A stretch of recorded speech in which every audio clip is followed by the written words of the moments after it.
ये अनुमान लगाया जाता है कि हर साल करीब 600 सीवर वर्कर मारे जाते हैं।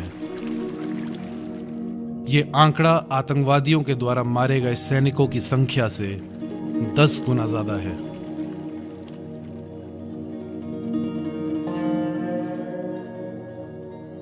वे अनपढ़ और गरीब दलित हैं जो अपने हाथों से मैला साफ करते हैं, और सच्चाई यही है कि उनकी कोई कीमत नहीं।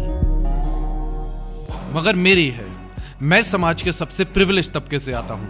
मेरा जन्म ऊंची जाति के एक अपर मिडिल क्लास परिवार में हुआ था, जिसके कारण मैं पढ़ने के लिए एक अच्छे स्कूल में गया। तो मैं तुम्हारे मेले में क्यों उतर रहा हूं?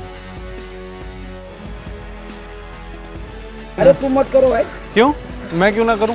फिर आपकी मर्जी, अभी मैं कुछ बोल नहीं सकता। ओए कॉकरोच! मुंबई 2 करोड़ लोगों का ये शहर हर रोज 200 करोड़ लीटर सीवर पैदा करता है, जिससे 800 ओलंपिक साइज के स्विमिंग पूल भरे जा सकते हैं।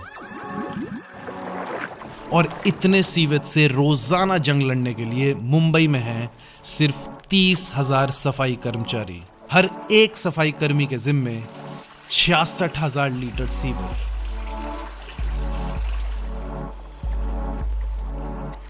मगर क्या यह सचमुच में इतना मुश्किल काम है? एक जोड़े गमबूट, दस्ताने और अपनी पसंदीदा शर्ट पहने मैं उतर पड़ा चेंबूर के खुले नाले में। ये सही पहना मैंने? अरे अरे और पीछे रहो ना भाई, पीछे रहो। ये मेरा पैर अब अंदर चले गया एकदम। अब क्या करूं? ऊपर नहीं आ रहा। जाओ ऊपर, हाँ पीछे हो जाओ। हाँ हाँ, उधर उतना गहरा है? कितना है? जूते के अंदर जाएगा? अभी मैं 200 किलो पॉटी में खड़ा हूँ, जूते मेरे पानी से भरे हुए हैं। अब राजू भाई मेरे को सिखाएंगे कि ये देसी घी के पराठे जो इन्हें बोल रहे हैं ये कैसे साफ करते हैं। संडास को बोल रहा है, अभी संडास बोलने में जरा अच्छा नहीं लगता है। 54 साल के राजू एक अनुभवी सीवर वर्कर हैं, जिनके पास कम से कम 20 साल का अनुभव है। राजू भाई, हाँ बोलो भाई। तो ये काम की कोई ट्रेनिंग मिलती है आपको? ट्रेनिंग क्या देने का इसमें? सिर्फ भरने का, देने का ऊपर। अब तुम देखो, आप 20 साल से कर रहे हो, आपकी कोई एक्सपर्टीज होगी ना, आपको आता होगा ठीक से करना। यूँ डाल दिया, ना दो ऊपर। ये मेरे को भी करने दो ना, ये वाला। लो ना फिर। हाँ लो फिर तो। हाँ हाँ यार, हाथ मिला है तो मेरा कंधा नहीं है क्या? हाथ मिलाना यार। उस बदबू के बारे में सोचिए जो किसी खुले नाले के पास से गुजरते वक्त आपको गाड़ी की खिड़कियां बंद कर एसी चलाने पर मजबूर कर देती है। अब उसी स्मेल को 100 गुना कर दीजिए, फिर भी आप उस नाले की बदबू के आसपास भी नहीं पहुंच सकते। जब मैं उस नाले में अपने सीवेज से भरे बूट्स में खड़ा था, तब मुझे यह फाइनली एहसास हुआ कि मैं इंसानों के मलमूत्र, टूटे शीशों और यूज्ड सिरिंजों के बीच था। अगर मुझे कहीं कट जाता तो क्या होता? इसको क्या बोलते हैं? हालांकि काम काफी बेसिक था। आपको किसी तरह के स्किल सेट की जरूरत नहीं, बजाय सिर्फ इसके कि आप बेहोश ना हो जाएं। मुझे बस ठीक से खड़े रहना था और जैसा जैसा राजू भाई कह रहे थे वैसा करते जाना था। करो, देखो तुम ट्राई करो। ये बड़ा लियो साहब, थोड़ा थोड़ा। हाँ एक साथ में इतना नहीं उठा जाएगा तुम्हारे। अच्छा, हाँ ऐसा। हाँ आप स्कूल गए हो कभी? इसको दूसरी पढ़ाओ। अच्छा, तो आपने बच्चों को पढ़ाया अपने? हाँ फिर, अरे भाई 12वीं तक पढ़ाया। क्या सही नहीं कर रहा? क्या हंस क्यों रहे हो? तो मतलब आपको बच्चों को ये काम पसंद नहीं आता है? उनको भी लाओ क्या कल से? हैं? कल से उनको भी लेके आओ। आपने तो किया ना ये काम। बस एक आदमी ने किया, बहुत हो गया।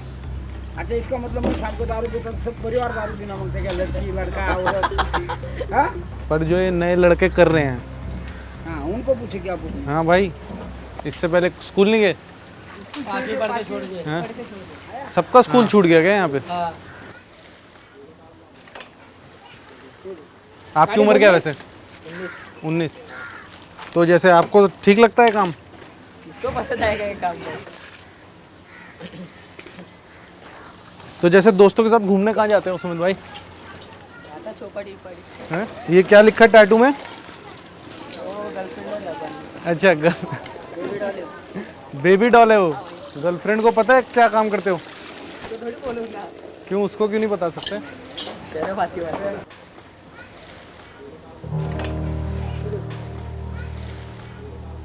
मुझ जैसे दिल्ली के एक लड़के के लिए इस नाले में खड़ा होना और इन वर्करों के साथ मस्ती मजाक करना एक अच्छा विजुअल था और पार्टियों में सुनाने के लिए एक अच्छा किस्सा भी।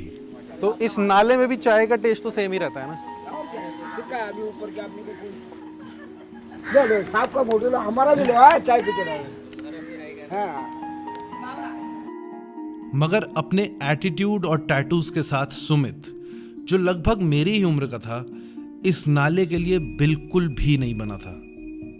उसके लिए इस नाले में होना शर्मिंदगी की वजह है। मेरे लिए जो गर्व की चीज है वो उसके लिए एक शर्म की जिंदगी है। रोज रात को दारू पीते हो? हाँ। क्यों? ये क्या है दूसरा तुमको? असली घी के पराठे भरना पड़ता है। क्या तुम साहब? और जो देखेगा दिन भर नजर में वो सब दिमाग में नहीं रहता, उसके लिए वो पीना पड़ता है। उसका क्या पर बदबू तो आता है ना राजू भाई। अरे वो अभी अपने हाथ को सूंघोगे तो बदबू नहीं है क्या? तो ऐसा थोड़ी सुनेगा, ऊपर निकलेगा सावन उबल से देंगे। हाँ। पर दिन भर इसमें काम करना है आपको। हो फिर अगर नहीं करेंगे, हाँ, तुमको मालूम है बॉम्बे में अंदर क्या होगा? लाखों लोग बीमार पड़ेंगे, करोड़ों, लाखों तो छोड़ो, करोड़ों को हिसाब से। मेरी इस कुछ घंटों की इंटर्नशिप ने मुझे दो बातें सिखाई। पहली, कि कभी भी अपनी फेवरेट शर्ट पहनकर नाले में ना उतरें।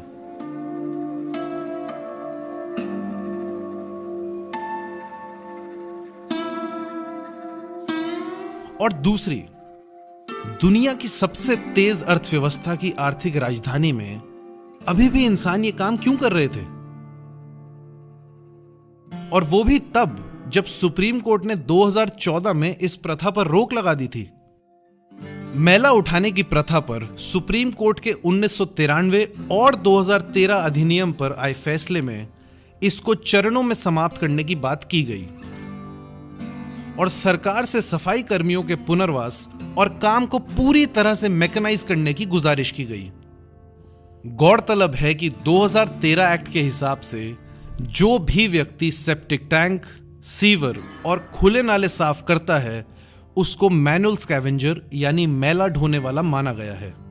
इसका मतलब राजू भाई जो काम सरकार द्वारा नियुक्त किए गए किसी प्राइवेट कॉन्ट्रैक्टर के लिए कर रहे थे वो पूरी तरह से गैरकानूनी है। इस सब की जड़ तक पहुंचने के लिए मैं निकला बीएमसी से बात करने। अच्छा, तो आपको क्या चाहिए था? सर असल में हम लोग एक डॉक्यूमेंट्री बना रहे हैं अर्बन सीवर मैनेजमेंट के ऊपर। Sewer management? जी सर, तो उसके सिलसिले में हम चाह रहे थे कि जो भी कंसर्न्ड अथॉरिटी हैं बीएमसी में या कमिश्नर साहब हैं जो भी हैं उनसे इंटरव्यू मिल जाता तो बहुत बढ़िया रहता। ठीक है, मैं हमारे चीफ मीडिया एडवाइजर उनसे बात करता हूँ। ठीक है सर, जो चीफ मीडिया एडवाइजर हैं जिनसे आप बात करेंगे उनका नाम बता पाएंगे? राम दुशुंडे साहब। राम दुशुंडे, ठीक है। और सर आपका गुड नेम? मेरा नाम गणेश। अच्छा सर, तो इस सिलसिले में हमारी फिर बात कब हो पाएगी? आप कॉल करेंगे? पहले मुझे बात तो करने दीजिए सर। एकदम ठीक है सर, ठीक है सर, ठीक है, चलिए, थैंक ओके सर, मैं वेट करूँगा। तो मीडिया एडवाइज़र का जो ऑफिस है बीएमसी के कमिश्नर का, उनके ऑफिस के एक ऑफिसर ने हमें बोला है कि वो चीफ मीडिया एडवाइज़र से बात करेंगे और फिर हमें बताएंगे कि इस सिलसिले में क्या हो सकता है। उन्होंने बोला कि चीफ इंजीनियर है मेन अथॉरिटी इसमें, जिनको हम मेल ऑलरेडी लिख चुके हैं और जो हमें इंटरव्यू के लिए मना कर चुके हैं। जब तक बीएमसी से कोई जवाब आता मैं निकल पड़ा दिल्ली, उस व्यक्ति से मिलने जिन्होंने अपनी पूरी जिंदगी सीवर वर्करों के लिए काम किया है और शायद उन्हें पता है कि राजू भाई को हर दिन मेले में उतरने की जरूरत क्यों पड़ती है। आज एनडीटीवी इंडिया के स्टूडियो में बैजवाड़ा विल्सन, बधाई। बहुत बहुत शुक्रिया विल्सन जी हमारे जुड़ने का, thank you so much. We want such kind of a society where there is no discrimination, no women will be cleaning the shit of the somebody else. In my opinion, at any cost, even including emergency, we should not allow human being to enter. We have to develop the system like that. The apparatus can go, the machine can go, Like that you have to develop. See, when we want the highways, national highways, we are able to do. And 6-line road, 3-line road, 12-line road, नहीं सारे बनाने के पैसा होते हैं, underground drain बनाने के पैसे नहीं होते हैं क्या? मतलब क्या है? You don't have the will to do that. Supreme court की जो जजमेंट कहती है कि मैनहोल में जाना इलीगल है, उसी जजमेंट में लिखा भी हुआ है कि अगर मैनहोल में जाना हो तो क्या प्रिकॉशंस लेने चाहिए. तो आपको नहीं लगता कि ये तो बैन करना भी चाह रहे हो, नहीं भी करना चाह रहे हैं? No person enter into the sewer line and septic tanks. That is the mention. The next line when you come, in case of emergency, you have to adopt all these precautions. So emergency means what? Emergency, it has to occur beyond our whatever the plans we have. When you don't have any plan, you can't claim that it is emergency. तो ये काम करने वाला majority 100% दलित आदिवासी से होते हैं और कोई दूसरा नहीं करते. जैसे the Dalit born to clean so they are cleaning like. वो ऐसा है, वो अनपढ़ है, वो क्या करेंगे, ऐसा एक नोशन हमारा माइंडसेट है. But is the caste angle that big?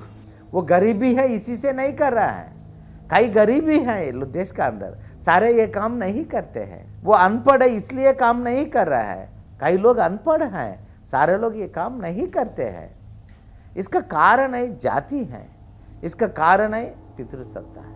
दोनों कारण से काम करते हैं. इधर सीवेज सेप्टिक टैंक क्लीनिंग पे थोड़ा पैसा ड्राई लेट्रिन से साफ करने वाला से थोड़ा ज़्यादा मिलते हैं. इसी वजह से वहाँ मेल ज़्यादा होते हैं, पुरुष ज़्यादा होते हैं. कहाँ पैसा बहुत कम होते हैं वहाँ स्त्री ज़्यादा होते हैं. सो ये कास्ट का एक जाति का मुद्दे है, ये पितृसत्ता का मुद्दे है, दोनों हैं.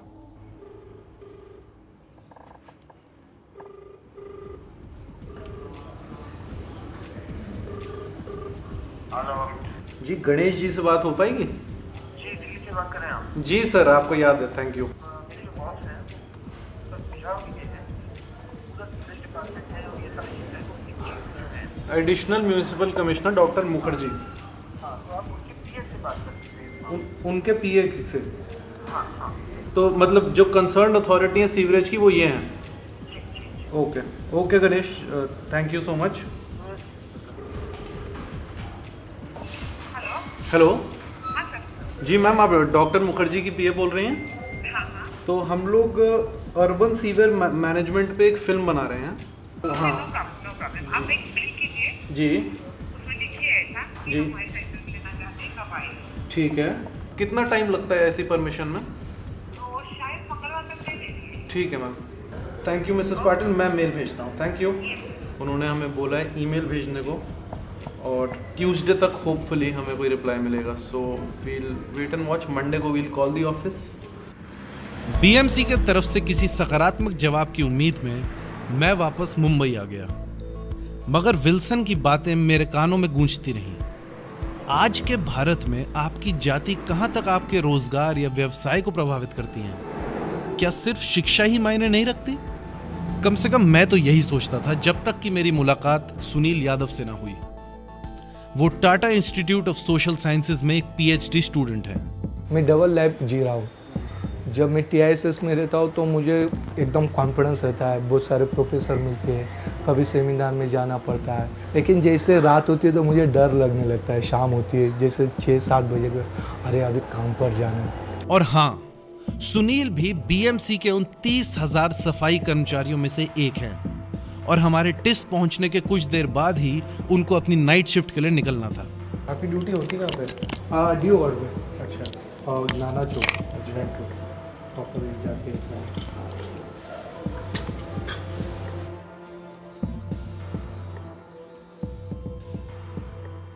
ये बहुत चौंकाने वाली बात थी कि सुनील दिन में तो पीएचडी स्टूडेंट थे, मगर रात होते ही सफाई कर्मचारी.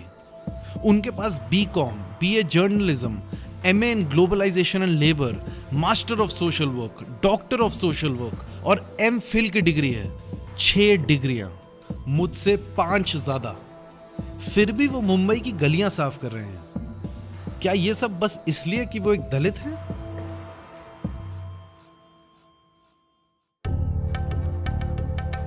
अगली सुबह मैं सुनील से मिलने उनके घर गया।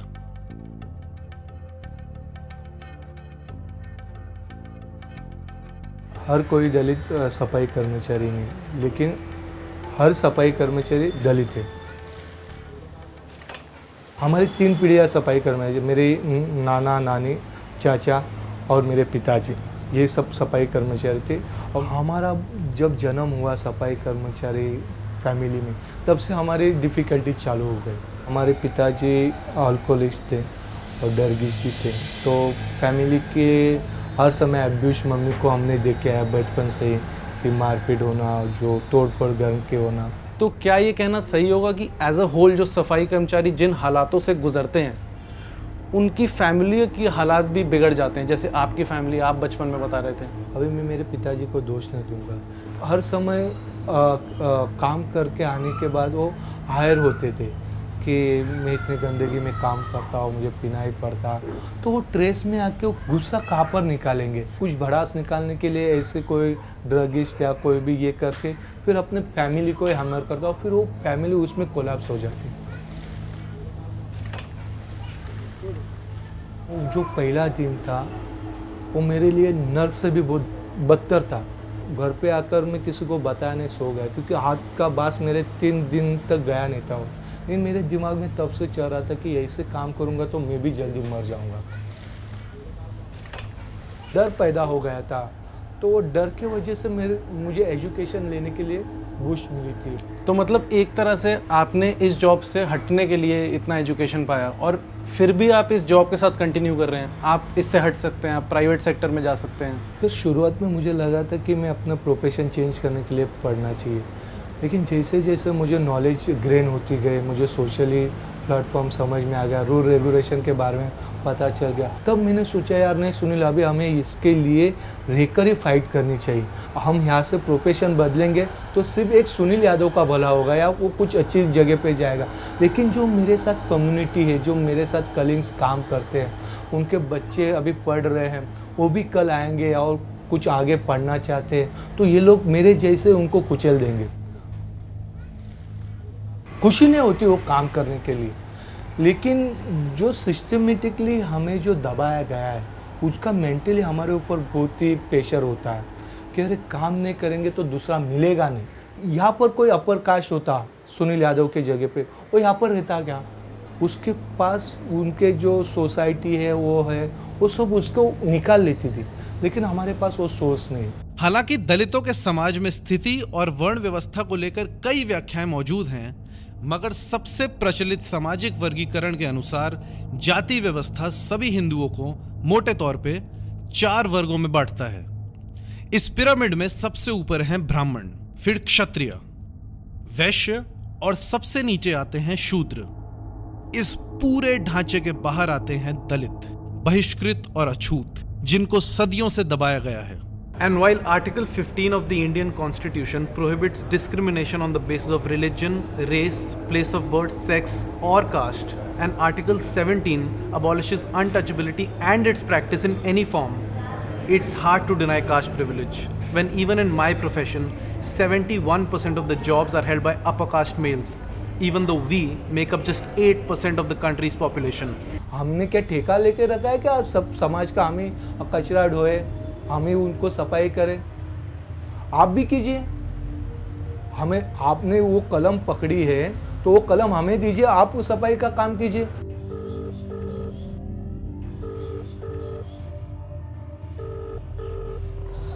जी मिसेस पाटिल, आप बता रही थी कुछ? अच्छा, ओके। तो हमारी सेम बात कल हुई थी। कल आपने बोला था आज तक हो जाएगी अपडेट। ठीक है। और असल में हम ऐसी फिल्म बना रहे हैं कि अगर बीएमसी की रिप्रेजेंटेशन नहीं होगी तो लोगों को लग सकता है कि अनफेयर फिल्म है, तो हम चाह रहे हैं कि बीएमसी से रिप्रेजेंटेशन हो तो अच्छा रहेगा फिल्म के लिए। कल मैम मैं कितने बजे करूँ? ठीक है मैम, मैं डॉट 11 बजे कल करता हूँ। फ्राइडे को इन्होंने बोला था ट्यूसडे को कॉल करो, और फिर हमने मंडे को भी की, मंडे को इन्होंने बोला कल करो। आज ट्यूसडे है और आज भी इन्हें शायद मेरी ईमेल आईडी भी नहीं पता है, जो कि मैंने मेल संडे को भेजी थी। कल सुबह देखते हैं कॉल करके क्या होता है। खुला नाला भले ही घिनौना हो, मगर यह खतरनाक नहीं था। जानलेवा कार्यस्थलों की कड़ी में अगला नंबर था स्टॉर्म ड्रेन्स का। वो सीवर लाइंस जिनको बारिश के पानी को समुद्र तक ले जाने के लिए बनाया गया था। मगर सबसे खतरनाक, हजारों लोगों की मौत का जिम्मेदार था मैनहोल। कैसे करेंगे राजू भाई, ध्यान से। हाँ यार ये ऐसा भाई, अगर गिरा तो मर तो नहीं जाऊंगा? नहीं गिरेगा नहीं, मैं मर तो नहीं जाऊंगा ना? नहीं मरेगा। इससे पहले कि मैं उसमें उतरता, मुझे जरूरत थी एक्सपर्ट एडवाइस की। इसलिए मैं निकल पड़ा अपने द्रोणाचार्य राजू भाई से मिलने। वो सुनील के पिता और बाकी सभी वर्करों की तरह जिनसे मैं मिला था, अपने काम की परेशानी से निपटने के लिए शराब पर आश्रित थे। आप पीते दारू? हाँ पीते कभी कभार, रोज का शाम को। कभी कभार या नहीं पीने को क्या, अब मेरे को किसकी शर्म है? अभी बाप था, वो मर गया बेचारा, फिर कौन डरेगा किससे? मैं मेरा घर का मालिक मैं ही हूँ। मेरे को क्या पीना है क्या नहीं पीना है वो मेरे ऊपर है। जब ज़्यादा काम कर लेते, थकान महसूस होती तो पीना ही पड़ता है, ऐसा है वो। ये एक फैक्ट है कि ये सब लोग अल्कोहल लेके ही अंदर जाते हैं। इस काम को करने के लिए उनको वो कहते हैं कि हमें मेंटली अलर्ट रखेंगे, नॉर्मल पोजीशन में जाएंगे तो हम ये काम नहीं कर पाएंगे। अच्छा राजू भाई, बुरा मत मानना, जब हम पढ़ रहे थे ना इस बारे में, तो हमने पढ़ा कि जो सफाई कर्मचारी जो गटर में काम करते हैं वो 60 साल के ऊपर नहीं जी पाते। फिर क्या, और 10-12 साल जी लिया, बहुत हो गया ऊपर वाले की मेहरबानी से। और फिर उसके आगे जिंदा रह के क्या करने वाला है? मैं कुछ तो नहीं, काम नहीं कर सकता है, ये घर के ऊपर बोझ हो सकता है जो मेरे को बैठ के खाने के लिए, वो कौन करेगा? उससे अच्छा जल्दी मर गया वो अच्छा, मगर जिंदा रहना अच्छा नहीं। जब मैंने मैनहोल के अंदर जाने की बात छेड़ी, तो राजू भाई, जो आमतौर पे तो गमबूट पहनने के भी खिलाफ थे, अपने डर को छुपा ना पाए।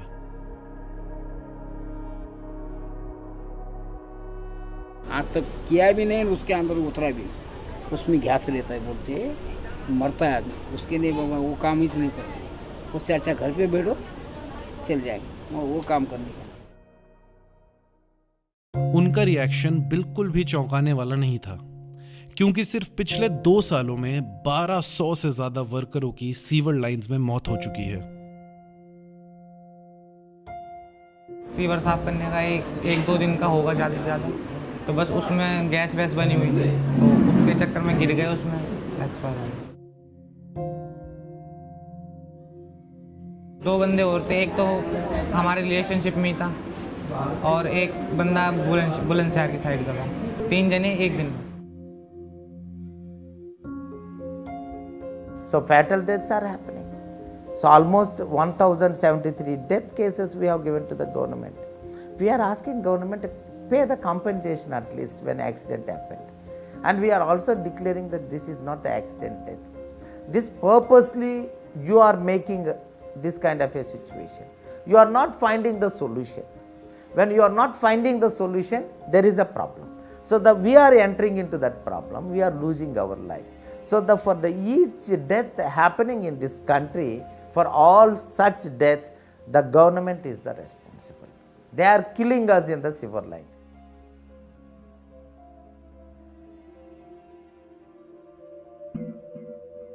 मैनहोल के अंदर दम घुट के मर जाने के ख्याल ने ही मुझे बेचैन कर दिया। इसलिए उसमें उतरने से पहले मैं सभी उपलब्ध सेफ्टी इक्विपमेंट के बारे में जानना चाहता था। पहले आके सवेरे आके ढक्कन खोलते हैं। ढक्कन खोलने के बाद पहले उसको कैंडल टेस्ट करते हैं। कैंडल टेस्ट होने के बाद उसमें गैस, जो कैंडल टेस्ट है वो होता क्या है? जो अपन जो थैली वीली सब मिलता है ना अपना, जो उसके वजह से गैस बनता है। वो गैस बनने से ना आदमी उतरने से सडनली उतरेगा, आदमी मरने के चांस है। जिस हवा में हम सांस लेते हैं उसमें 78% नाइट्रोजन, 20% ऑक्सीजन और 2% दूसरी गैसेस होती हैं।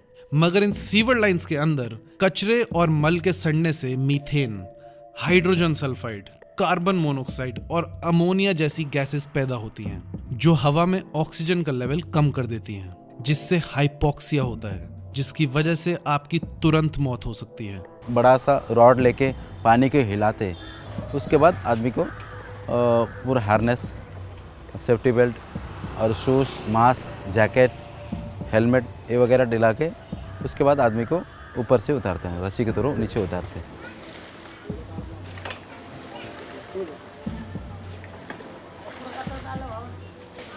100 people are working in one big शहर के अंदर कारपोरेशन पे एक काम पे, इस पे उनका पास 2 और 3 ग्लव्सेस होते हैं, 5 और 10 शू होते हैं।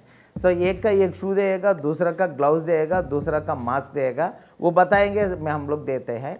कभी सुपरवाइजर आएगा वो दिन सारे एक आदमी पहन के उनका दिखाएंगे, मैं वैसा करते हैं। सच पे देश का अंदर वो कहीं भी ऐसा स्पेस सूट जैसा लगा के साफ करना नहीं हो रहा है। अभी मुझे 10 नंबर के शूज़ चाहिए।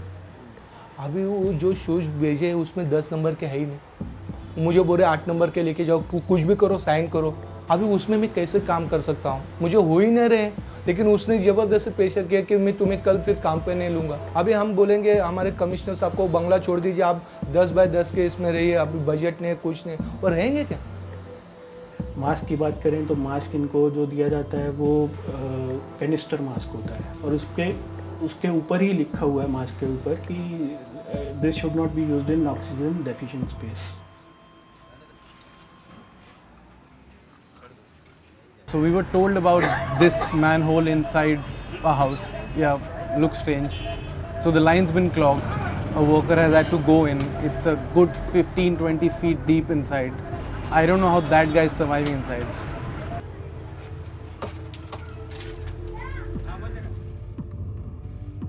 उस तंग मैनहोल से निकाले जाने के बाद उस वर्कर के घबराए हुए चेहरे ने मेरे डर को और बढ़ा दिया।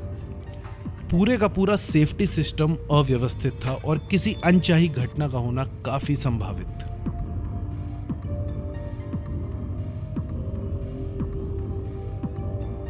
इसी काम के लिए हांगकांग में एक वर्कर को ना सिर्फ 2 साल की ट्रेनिंग से गुजरना पड़ता है, बल्कि 15 लाइसेंसेस भी लेने पड़ते हैं और उसे फुल बॉडी सूट दिया जाता है जिसमें ऑक्सीजन सिलेंडर लगा होता है। और अब मैं अंदर फ़ोन कर रहा हूँ एडिशनल म्यूनिसिपल कमिश्नर की पीए मिसेस पाटिल को। हेलो, मिसेस पाटिल बात कर रही हैं? बात कर बोल रही हूँ। मैंने असल में संडे इवनिंग को मेल दी थी। सर आपको सर ने वो चीफ एसपी है हमारे उपशाप सर, कौन? उनके पास डायरेक्ट किया है। ओके, अभी हम आपको मेल भेजते हैं उनका एड्रेस और वो फाइनल अथॉरिटी है इस मामले में? हाँ, सीवरेज का वही देखते हैं। ओके, उनका नाम क्या और पोस्ट क्या, एक बार दोबारा रिपीट करेंगे? उपशाप चीफ इंजीनियर एसपी। अच्छा, आप अभी मेल भेज देंगे?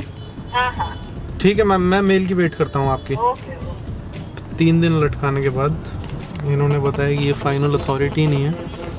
Now we have to go to a chief engineer called Prashant, जो वर्ली में बैठते हैं, तो उनको मेल भेजते हैं, अब देखते हैं क्या होता है।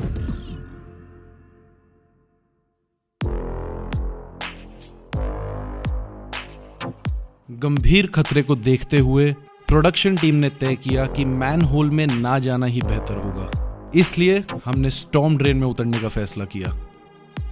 आई am going into the storm drain which is looks highly dangerous, but I have to go in since my team wants me to go in.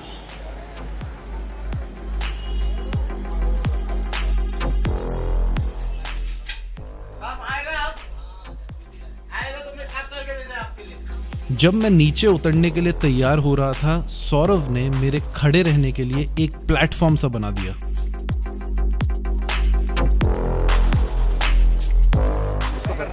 Corner पे नीचे कॉर्नर। बस ठीक है, अभी बैठ जाओ, बैठ जाओ। पैर झोलो, दोनों पैर नीचे करो, वो पैर नीचे करो, दोनों पैर।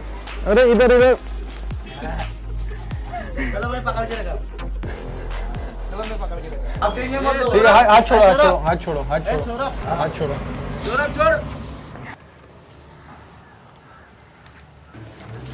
ठीक है, ऐसे ठीक है, गिरूंगा तो नहीं नीचे? नहीं, आप बैठे रहो। ऑनेस्टली अगर मेरे पास फुल बॉडी सूट भी होता तो भी मैं इसके आगे बिल्कुल नहीं जाता। कितना नीचे अंदर हैं? अरे क्या कर रहे हैं? He's dipping, he's taken a dip inside और and he's back।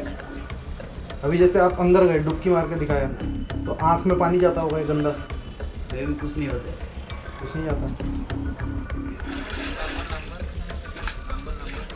Storm drains को बिना सीवेज वाले पानी को समुद्र तक ले जाने के लिए डिजाइन किया गया था, मगर ये संकरी सी जगह बदबू से भरी पड़ी थी। कचरे की एक मोटी तह, प्लास्टिक बैगों का अंबार, लकड़ी के टुकड़े, स्लज और न जाने क्या क्या उस पानी में मौजूद था। इंग्लिश नहीं जानता है। ये क्या है? कचरा है, देखो ये एक दूसरे से जुड़ा हुआ है। इसमें गैस बनता है। तो इस गैस में आप रहते हो? मजबूरी। ये इतना घिनौना था कि किसी के भी दिमाग को सुन कर दे, पर जो मेरे दिमाग में छप गया वो था सौरभ का मुस्कुराता हुआ चेहरा। आपके शरीर में कुछ दिक्कत आती होगी? कुछ नहीं दिक्कत। आपकी तबीयत खराब होती होगी? नहीं होता है। किस मिट्टी के बने हो? वो भगवान का मिट्टी से बना हुआ। भगवान की मिट्टी? तो भगवान ने काम दिया? भगवान दिया। ओके। आधे से ज्यादा शरीर सीवेज में डूबे होने के बाद भी उसने अपनी पूरी क्षमता मुझे अपने हुनर दिखाने में लगा दी, जैसे उसे मेरे जरिए पूरी दुनिया को ये दिखाने का मौका मिला हो कि वो कोई साधारण इंसान नहीं है। मेरे लिए अब ये सिर्फ एक कहानी नहीं थी। Come back to the world, to heaven maybe। वो उस पानी में रोज जाता है, यहाँ तक पानी है, वो मस्ती कर रहा है, उसमें नहा रहा है और उसके पास चारा ही क्या है।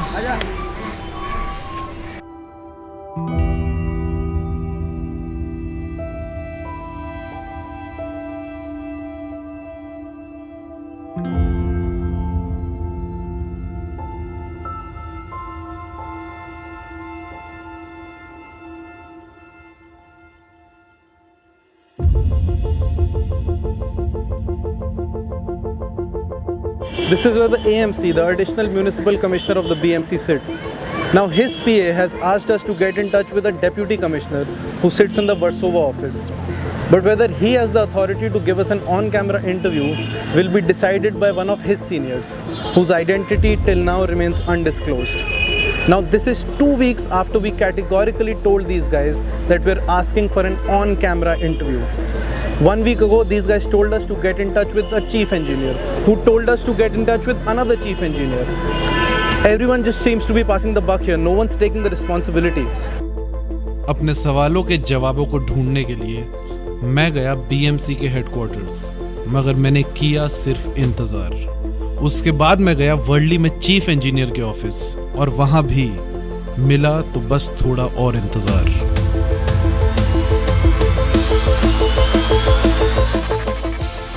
शायद ये हमारी उम्र की गर्मजोशी थी, लेकिन जब हम इस मुद्दे पर फिल्म बनाने निकले तो हम जानते तो थे कि इस टॉपिक पर पहले ही काफी कुछ किया जा चुका है, मगर फिर भी हमें लगा था कि हम कुछ बदल सकते हैं।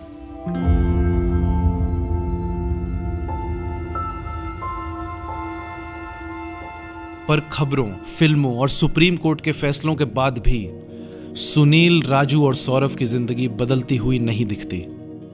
भले ही मैंने बीएमसी से जवाब पाने के लिए 2 हफ्ते इंतजार किया हो, मगर दलित सफाई कर्मचारियों के लिए समानता का इंतजार, न्याय का इंतजार, भारत के संविधान में की गई बड़ी बड़ी बातों का उनके जीवन तक पहुंचने का इंतजार अनंत दिखाई पड़ता है। जो नंगी सच्चाई मुझे मुंबई के सीवरों में पता चली वो ये थी कि भले ही आधुनिक भारत के नीति निर्माताओं ने जातिगत भेदभाव और छुआछूत पर रोक लगा दी हो, साथ ही साथ आरक्षण को बढ़ावा दिया हो, समान अवसर प्रदान करने की बात की हो, एक ऐसे देश की नींव रखी हो जिसमें एक चाय वाला भी प्रधानमंत्री बन सकता है, मगर आजादी के 72 साल बाद भी कास्ट प्रिविलेज और कास्ट डिस्क्रिमिनेशन हमारे समाज की नस नस में बसते हैं। हम सब एक समान पैदा नहीं होते, योग्यता सामाजिक दर्जे से अलग नहीं की जा सकती, दोनों में एक अटूट रिश्ता है। यह झलकता है पूरे देश के सफाई कर्मचारियों के डेटा में, उस क्लासरूम में जिसमें मैं बैठता था, उन पार्टियों में जिनमें मैं जाता हूं, और खासकर उन सपनों में जिन्हें देखने की हिम्मत मुझे मेरे सामाजिक दर्जे से मिलती है। हम भूल जाते हैं कि हमारे जीवन की संभावनाओं की सीमा हमारे जन्म लेते ही तय हो जाती है।